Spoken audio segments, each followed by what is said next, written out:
je suis prête à explorer mes ancêtres, mon ADN. Ça fout les jetons. Voilà, allez, c'est parti.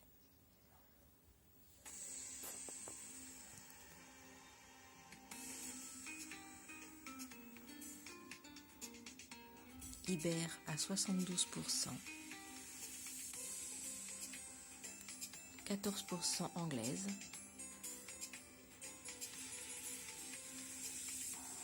14% ouest et nord européenne, qui correspond à la Hollande, la France et l'Allemagne. Donc voilà la carte. Anglaise, ibère et ouest et nord européenne. Pour le côté allemand, du côté de ma mère, je m'en doutais un petit peu. Ma grand-mère était basque espagnole, donc ça colle complètement. Mais alors l'Angleterre, c'est un grand mystère, parce que je n'ai aucune famille, dans ma famille, aucun ne m'ont parlé de gènes britanniques. C'est vraiment la découverte. Et j'en suis fière aussi. Donc on va regarder un petit peu comment ça se passe ailleurs. Alors, on va refaire un petit clic en arrière. Et voilà. Donc, la vue globale. Flûte, la vue globale. 72% ibère. Ouest et nord européenne, 14%, 14% anglaise. Et là, c'est les correspondances ADN. Je n'ai pas pour l'instant de famille proche, je n'en ai pas trouvé. Flûte, voilà. Donc là, c'est déjà les premières personnes qui peuvent être proches de moi. On descend. Et à mon avis, voilà. Bon, ça c'est des cousins et des cousines assez lointains.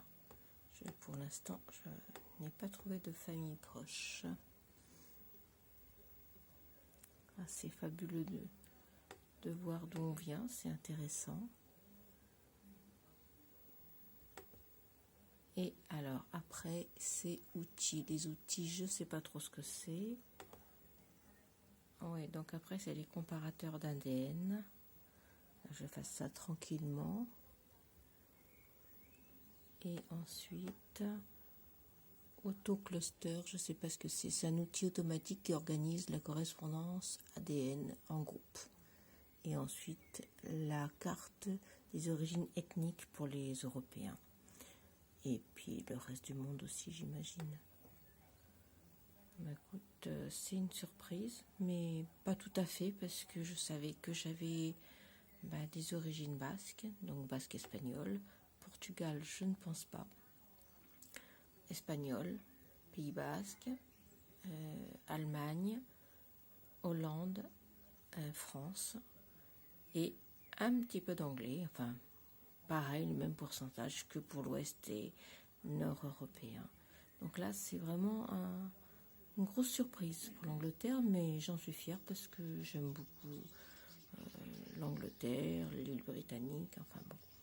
Le seul petit problème pour l'anglais, c'est que c'est pas mon fort pour le parler. Donc il faudra peut-être que je fasse des efforts, que j'aille parler un petit peu mieux anglais avec des cours particuliers, parce que c'est pas top. Bon, j'en suis satisfaite, hein, voilà. Et bientôt, ma fille va faire le même test, mon mari aussi, comme ça on pourra comparer nos tests et nos gènes et nos origines ethniques. Voilà, au revoir.